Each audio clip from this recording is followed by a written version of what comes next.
বন্ধুরা, আজকে আমি রান্না করব জিরে বাটা দিয়ে ভাপা ইলিশ। আমি এখানে 2 পিস ইলিশ মাছ অল্প করে নুন হলুদ মাখিয়ে রেখেছি। আর তার জন্য মশলা নিয়েছি জিরে আর 2টো কাঁচা লঙ্কা। এগুলো আমি এখন শিলনোড়ায় বেটে পেস্ট করে নেব। সর্ষে দিয়ে তো সবাই খেয়েছো, জিরে বাটা দিয়ে খেয়ে দেখো, খুব ভালো লাগে। আমি এবারে বেটে নিই মশলাটা। দেখো, এটাকে আমি জিরে আর কাঁচা লঙ্কা বেটে এর মধ্যে দিয়ে দিয়েছি। এবার এর মধ্যে দেব পরিমাণ মতো নুন। মাছে একটু নুন মাখানো ছিল, আর একটু নুন আমি এর মধ্যে দিয়ে দিলাম। এবার দেব হলুদ। হলুদও মাখানো ছিল, যার জন্য হলুদও কম দিলাম। এবার দেব কাঁচা তেল।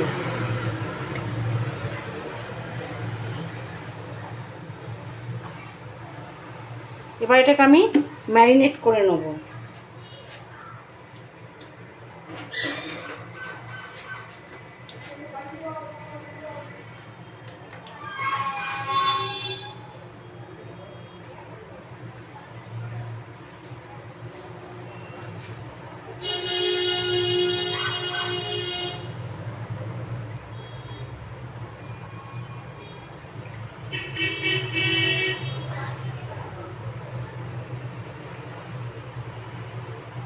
এর উপরে একটু কাঁচা তেল আমি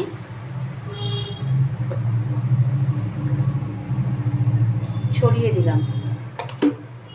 এবার দেব 2টো কাঁচা লঙ্কা আমি চিড়ে রেখেছিলাম, সেইগুলো আমি এর উপর দিয়ে দিলাম। এর মধ্যে 2টো কাঁচা লঙ্কা আমি বেটে দিয়েছি, আর 2টো কাঁচা লঙ্কা আমি চিড়ে দিয়েছি। এবার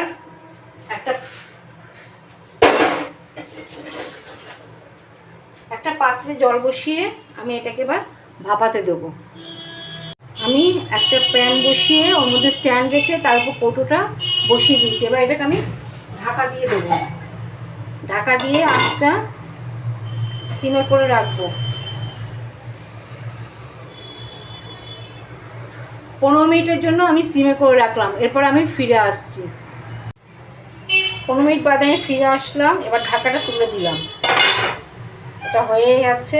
আমি এবার গ্যাসটা আমি অফ করে দিলাম। এবার ঠান্ডা হলে আমি খুলে দেখাবো তোমাদেরকে কেমন হয়েছে।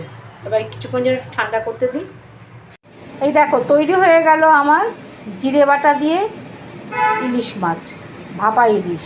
জিরে বাটা দিয়ে ভাপা ইলিশ তোমরা করে দেখো, দারুণ লাগে খেতে।